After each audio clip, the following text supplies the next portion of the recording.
Hey guys, आज हम start करते हैं अफेयर सीरीज एपिसोड 6 के नेक्स्ट स्पॉइलर के साथ। कल रात के आर्गुमेंट के बाद वॉन प्लैंक से बात नहीं कर रही थी और वो काफ़ी गुस्से में थी, इसलिए हॉस्पिटल में रुकी। घर वापस आने से मना कर दिया। टेंशन में प्लैंक होटल के बार में एक के साथ जाके बैठ जाती है। प्लैंक को टेंस देखकर एक पूछता है, क्या तुम दोनों की लड़ाई हुई है? प्लैंक को समझ नहीं आया वो क्या कहे, तो उसने बहाना बनाते हुए कहा, हाँ वो ऐसे ही गर्ल्स टॉक, ज़्यादा बड़ी बात नहीं है। फिर एक ने कहा कि तुम्हारी और वॉन की कितनी भी लड़ाई हो जाए, लेकिन वो कभी तुम्हें अपनी लाइफ से जाने नहीं देगी, क्योंकि मुझे पता है जब तुम चली गई थी तो उसकी क्या कंडीशन थी। वो तुम्हें 10 साल तक हर जगह ढूंढती रही, कभी हार नहीं मानी। तुम्हारे जाने के बाद उसने मुस्कुराना छोड़ दिया था। रोज सुबह 4 बजे उठती थी, क्योंकि उसे गिल्ट था जब तुम गई थी तब वो सोई रह गई थी। इसलिए वो हर रोज 4 बजे उठती है, इस डर से कि कहीं तुम उसे फिर ना छोड़कर चली जाओ और वो सोती रह जाए। ये सुनकर प्लैंक का दिल टूट जाता है। एक ने यह भी बताया कि वॉन ने शादी भी इस उम्मीद में की थी कि तुम शादी में आओगी, लेकिन तुम नहीं आई। एक की बताई सारी बातों ने मानो प्लैंक की आंखें खोल दी हो। जिन सवालों का जवाब वो अपने आप से मांग रही थी, वो उसे मिल गया था। वो समझ गई थी कि वॉन उसके लिए क्या मायने रखती है। प्लैंक तभी उठकर हॉस्पिटल की तरफ भागती है। वो डेस्परेट थी वॉन से मिलने के लिए और उसे सब कुछ बताने के लिए। जब प्लैंक हॉस्पिटल पहुंचती है तो वॉन तब भी अपसेट थी, लेकिन जब प्लैंक ने माफ़ी मांगी और कहा कि I really missed you Won, तो वॉन घर वापस आने के लिए तैयार हो जाती है। लेकिन अभी भी उनके बीच तनाव कम नहीं हुआ था। वो दोनों चुपचाप एक साथ चल रहे थे। साइकिल उनके बीच में थी और खामोशी भी। तभी प्लैंक कहती है, तुम बदल गई हो वॉन, लेकिन मैं नहीं बदली। मेरे दिल में एक चीज़ हमेशा कांस्टेंट रही है, और वो है तुम्हारे लिए प्यार। जब से मुझे याद है तब से मैं तुम्हें प्यार करती हूँ। तुम मेरी दोस्त हो, मेरी फैमिली हो, और अब तुम मेरी मोहब्बत हो। जब मैं 17 साल की थी तब से यही था। ये सब बोलने की हिम्मत प्लैंक वॉन के फेस पर नहीं कर सकती थी, इसलिए उसने वॉन के पीछे पीछे चलते ये सब कहा। वॉन चुप थी, लेकिन प्लैंक को पता था कि वो ध्यान से सब सुन रही है।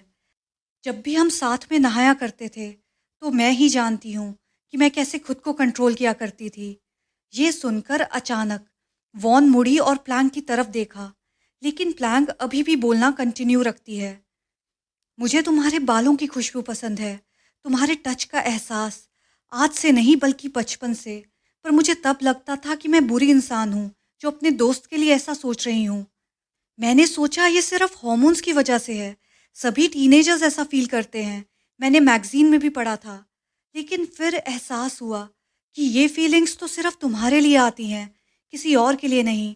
पर तुम मेरी बेस्ट फ्रेंड थी, इसलिए मुझे गिल्टी फील होता था। प्लैंक, वॉन ने प्यार से प्लैंक की तरफ देखते हुए कहा। प्लैंक ने बस एक छोटी सी स्माइल दी और बोलना कंटिन्यू रखा। जब हम दोबारा मिले, तुमने मुझे फिर से वही एहसास दिलाया, लेकिन मुझे हमारी दोस्ती को खोने का डर था, इसलिए मैंने अनजान बनने का नाटक किया, जबकि मैं तुम्हारे साथ कई चीज़ें करना चाहती थी। प्लैंक ने ये सारी बातें एक सांस में कन्फेस की। प्लैंक ने अपनी उंगलियां उठाई और कहा, मेरी उंगलियां पियानो गिटार बजा सकती हैं, लेकिन अगर इन्होंने तुम्हें छुआ तो कैसा सुर निकलेगा? मेरे दिमाग में अक्सर ये ख्याल आता है। और ये कहने के बाद प्लैंक थोड़ा शर्मा गई। वॉन अब भी खामोशी से प्लैंक को देखे जा रही थी। वॉन की चुप्पी ने प्लैंक को थोड़ा डरा दिया। उसे लगा कि शायद उसने कुछ ज़्यादा बोल दिया है जो उसे नहीं बोलना चाहिए था। उसी डर के साथ प्लैंक बोलती है, अगर अभी देर नहीं हुई है, अगर तुम अब भी मुझसे प्यार करती हो, तो मैं अपने आप को तुम्हें सौंपना चाहती हूँ वॉन। वो दोनों कॉन्डो में पहुंच गए। माहौल बहुत शांत था, लेकिन प्लैंक ने खामोशी तोड़ी, अपने आप को बेचैन महसूस करते हुए। उसने वॉन से पूछा, हमारे बीच सब कुछ ठीक है ना? पर वॉन चुप रही। तो प्लैंक ने उसे हक करने की कोशिश की, पर वॉन ने उसे पीछे कर दिया। पर प्लैंक ने हार ना मानते हुए वॉन के चीक्स को किस करने की कोशिश की, तो वॉन ने उसे भी मना करते हुए कहा, क्या कर रही हो प्लैंक? तो प्लैंक कहती है, मैं बस तुम्हें मनाना चाहती हूँ। तो वॉन गुस्से से कहती है, ये कोई टीवी ड्रामा चल रहा है। और ये कहकर अपने रूम की तरफ चलने लगी। फिर पीछे मुड़कर प्लैंक की तरफ देखा और कहा, तुम आ रही हो ना? तो प्लैंक हैरानी से पूछती है, क्या मैं आ सकती हूँ? तो वॉन कहती है, तुम्हारी मर्जी। दोबारा मौका मिलने पर प्लैंक एक्साइटेड हो गई और उसके पीछे चली गई। रूम में पहुंचकर वॉन कहती है, शायद इंटीमेसी से मेरा मूड ठीक हो जाए। ये सुनते ही प्लैंक को हिंट मिल गया और उसने वॉन को कसकर हक करते हुए कहा, I really missed you. Plank को इतनी ज़्यादा एक्साइटमेंट थी कि वो जल्दबाजी में वॉन का अटायर उतारने लगी। तो वॉन उसे कहती है, थोड़ा आराम से। फिर प्लैंक एम्बैरस होते हुए कहती है, एक्चुअली मुझे एक्सपीरियंस नहीं है कि करना क्या होता है। तो वॉन हंसते हुए उसे समझाती है, क्यों ना हम किस से शुरू करें। उन दोनों की उस किस के बाद सब कुछ बदल गया। वो किस सिर्फ एक नॉर्मल किस नहीं थी, बल्कि एक नए रिश्ते की शुरुआत थी। उन दोनों ने पहली बार सच में एक दूसरे को महसूस किया था। वॉन, प्लैंक ने कहा, वॉन के शरीर को महसूस करते हुए। जैसे ही प्लैंक के हाथ वॉन के प्राइवेट पार्ट को छूने वाले थे, तभी वो रुक गई। फिर वॉन कहती है, तुम्हें हक है। ये सुनते ही प्लैंक के अंदर कॉन्फिडेंस आ गया। अब प्लैंक बहुत ज़्यादा जोश में आ गई थी, लेकिन उसे फिर डर लगा कि कहीं वो वॉन को हर्ट ना कर दे। तो वो वॉन को कहती है, तुम्हें दर्द तो नहीं हो रहा है ना? तो वॉन बहुत मदहोश होती है। उसी मदहोशी के आलम में कहती है, जो करना चाहती हो वो करो। और इसके बाद वो दोनों नहीं रुकते काफ़ी घंटों तक। जब सुबह के 4 बजे तो वॉन ने मुस्कुराते हुए कहा, क्या 4 बज गए? तो प्लैंक को समझ आ गया वॉन ने ऐसा क्यों कहा। तो वो वॉन को हक करते हुए कहती है, हाँ 4 बजे हैं और मैं तुम्हारे पास हूँ, कहीं नहीं जाने वाली। तुम्हें अब हर रोज़ सुबह 4 बजे उठने की कोई ज़रूरत नहीं है। प्लैंक की ये बात सुनकर वॉन की आंखों में आंसू आ गए।